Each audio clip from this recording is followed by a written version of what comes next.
Assalamualaikum warahmatullahi wabarakatuh. Tahun lepas saya ada review RTX 3090 and to be honest dengan anda, saya tak excited sangat. Even kalau orang tanya saya berbaloi ke beli RTX 3090, jawapan saya as a gamer, sebagai seorang gamer, saya tak recommend anda beli dia. Kalau anda beli grafik card tu untuk main game, seriously, anda dah bazirkan duit anda. Tapi kalau anda beli untuk content creation, yes, berbaloi untuk beli. Cuma untuk chipset terbaru Nvidia iaitu RTX 4090 ni memang next level. Cerita lain bosku. Saya test iGame GeForce RTX 4090 Vulkan OC ni. Saya main Apex Legend 4K resolution. Saya dapat FPS lebih dari 240.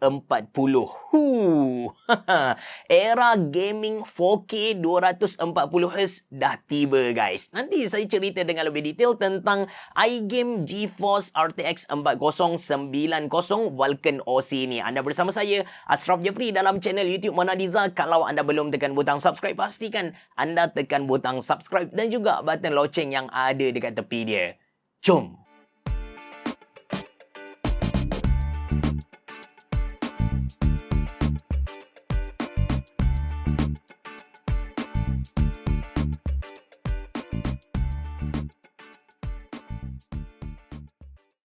Okay guys, secara ringkas video kita kali ni kan, saya akan cerita kepada anda tentang physical, including dengan aksesori dan juga software yang iGame offer kepada kita. Kemudian baru saya cerita tentang dia punya performance, gaming performance and thermal performance. Last kali saya letak klip gameplay untuk game-game yang saya test pada akhir video nanti untuk anda nilai sendiri performance sebenar iGame GeForce RTX 4090 Vulkan OC ni. Alright, ini graphic card yang saya nak sembang dalam video kali ni iaitu iGame GeForce RTX 4090 Vulkan OC. Seriously, graphic card ni besar gila, dinosaur, gergasi. Panjang dia 335mm, lebar 120mm and tebal tu 70mm.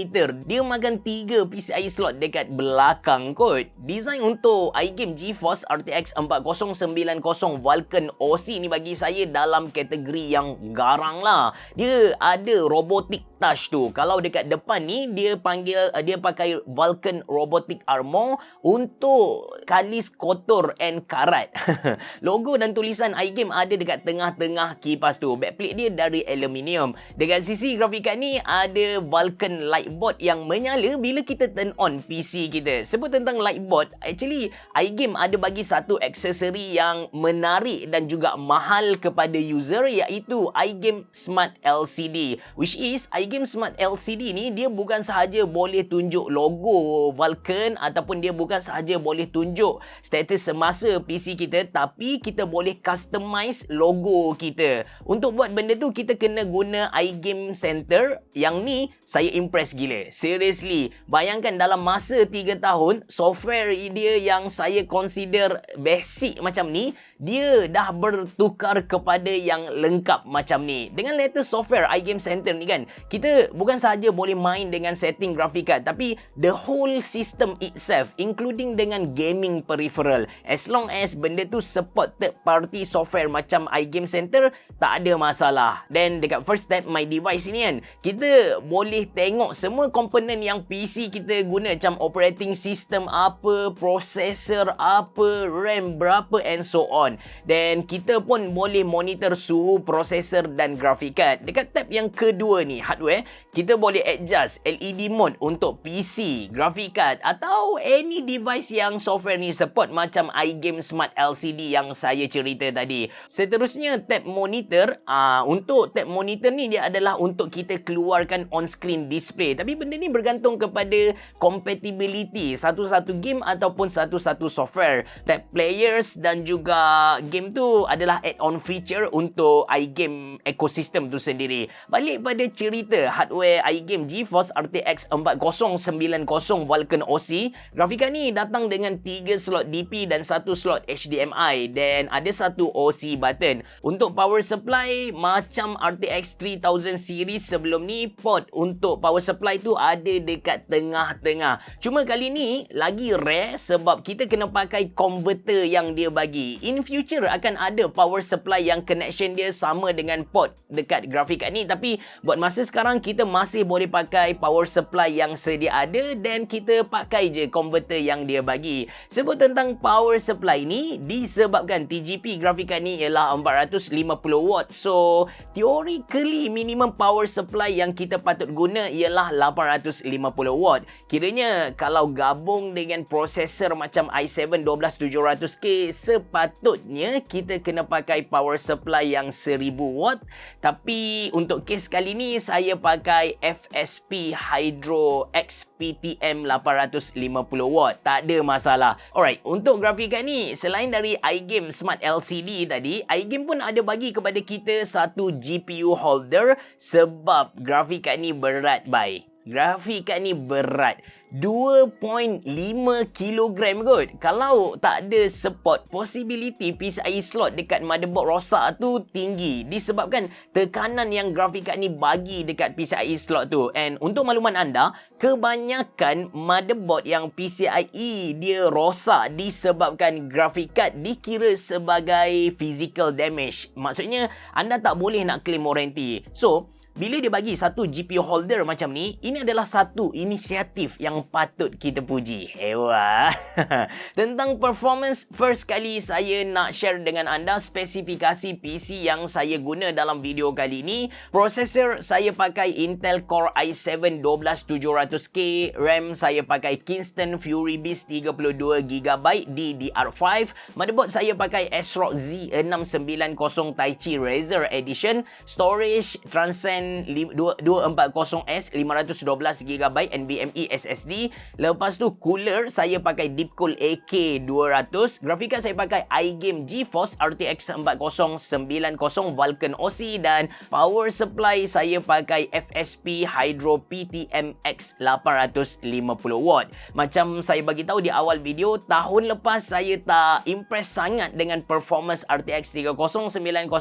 Bagi saya dia tak capai saya punya expectation. Tapi untuk RTX 4090 memang saya impress gila lah. First game yang saya test ialah Apex Legends and mind blown. 4K resolution, high setting, average FPS dalam 220.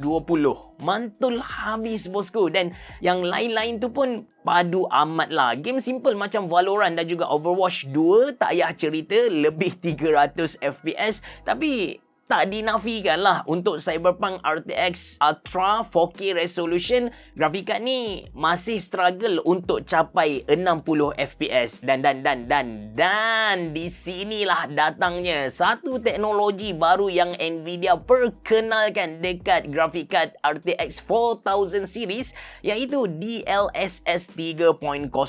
Once kita turn on je DLSS 3.0, kita set kepada high performance Cyberpunk Ray Tracing Ultra tadi yang duk main bawah dari 60 FPS jadi makin smooth, FPS naik sampai 80. Average dalam 70 gitulah. Sama performance dengan Cyberpunk Ultra setting bukan Ray Tracing punya. Cuma ada satu benda yang saya confuse sikit dengan DLSS 3.0 ni, sebab untuk sesetengah game memang dia ada perubahan yang ketara macam Cyberpunk tadi.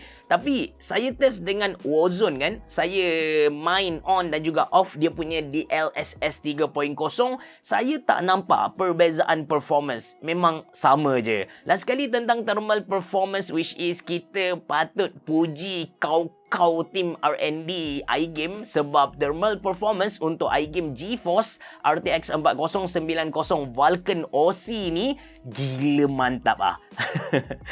Bayangkan saya main game dengan 4K resolution, high ataupun ultra ataupun best setting, load tinggi gila, setakat saya perasan suhu memang tak hit 65 darjah. Saya run Firmark dalam 1 jam, bilik yang berkipas, tak ada pasang aircon and tertutup, suhu akhir yang saya dapat ialah 67 darjah. Mantul bosku, mantul.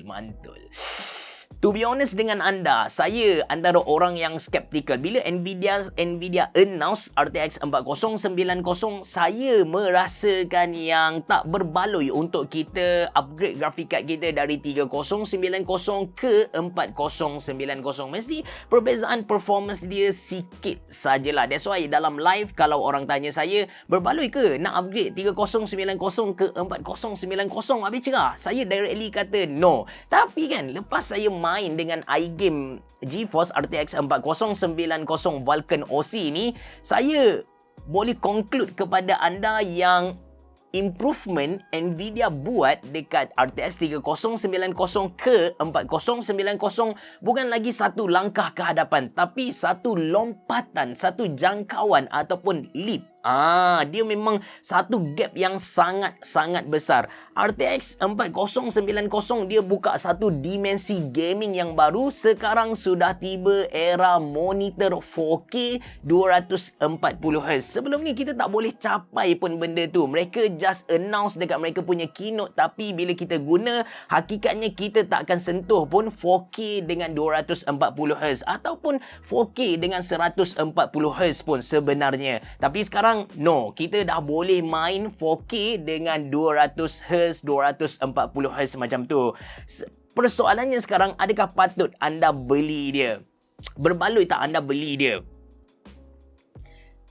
Ketika video ni direkod, saya tak tahu harga jualan untuk iGame GeForce RTX 4090 Vulkan OC atau mana-mana harga grafik card RTX 4090.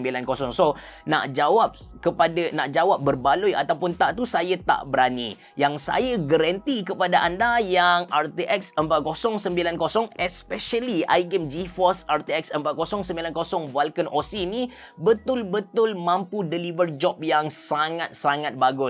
Tak kisahlah dari segi gaming ataupun dia punya thermal performance. Anda boleh tengok video yang saya letak kejap lagi. Anda pantau sendiri performance dia macam mana. Itu saja untuk video kali ni. Kalau anda suka, jangan lupa untuk tekan butang like. Jangan lupa untuk subscribe channel YouTube Mona Lisa. Dan jangan lupa untuk follow saya di Instagram. Assalamualaikum warahmatullahi wabarakatuh. Bereboh.